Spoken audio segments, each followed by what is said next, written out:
जब भी equity investing की बात आती है तो एक लॉजिक बहुत से लोगों को सही लग जाता है कि अच्छी अच्छी कंपनियों के शेयर लेके रख दो तो 5-7 साल में आपको प्रॉफिट ही होता है, बहुत अच्छा फायदा होता है।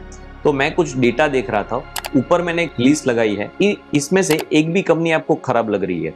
कंपनी देखो, HDFC bank, Kotak Mahindra bank, Hindustan Unilever, Infosys, TCS, Asian paint, सब स्टैंडर्ड कंपनी है। लेकिन आपको ये जान के हैरानी होगी कि इन सभी कंपनियों के शेयर अगर पिछले 5 साल पहले किसी ने लिए थे तो उनका रिटर्न सालाना 1 to 2% है, या तो फिर किसी में 0 या किसी में नेगेटिव भी है।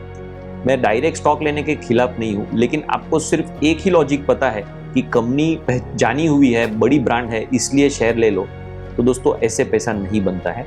मैं खुद का पैसा हमेशा म्यूचुअल फंड के थ्रू इसलिए इन्वेस्ट करता हूं कि कौन सा स्टॉक कब लेना, कब बेचना, कितने प्रपोर्शन में लेना, ये डिसीजन मुझसे वो फंड मैनेजर अच्छी तरह से ही ले सकता है। मैं मेरे बिजनेस का एक्सपर्ट हूँ, स्टॉक सिलेक्शन का एक्सपर्ट नहीं हूँ। तो मेरी एडवाइस तो ये है कि आप म्यूचुअल फंड के थ्रू ही जाइए।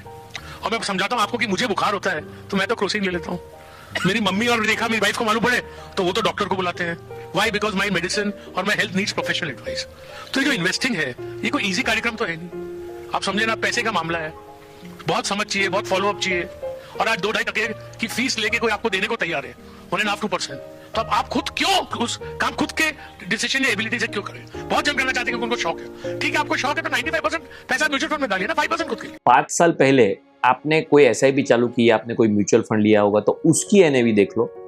5 साल के बाद वो देखो, एक भी म्यूचुअल फंड ऐसा नहीं मिलेगा कि जिसकी NAV सिर्फ 1-2% बड़ी है या निगेटिव है, क्योंकि उसने 1 या 2 स्टॉक नहीं लिए हैं, उसने 50-60 स्टॉक का पोर्टफोलियो लिया है। उनके पोर्टफोलियो में भी 5-10% इस कंपनियों का एलोकेशन जरूर से होगा, फिर भी NAV का रिटर्न पॉजिटिव है, क्योंकि वो एक बास्केट था पूरा।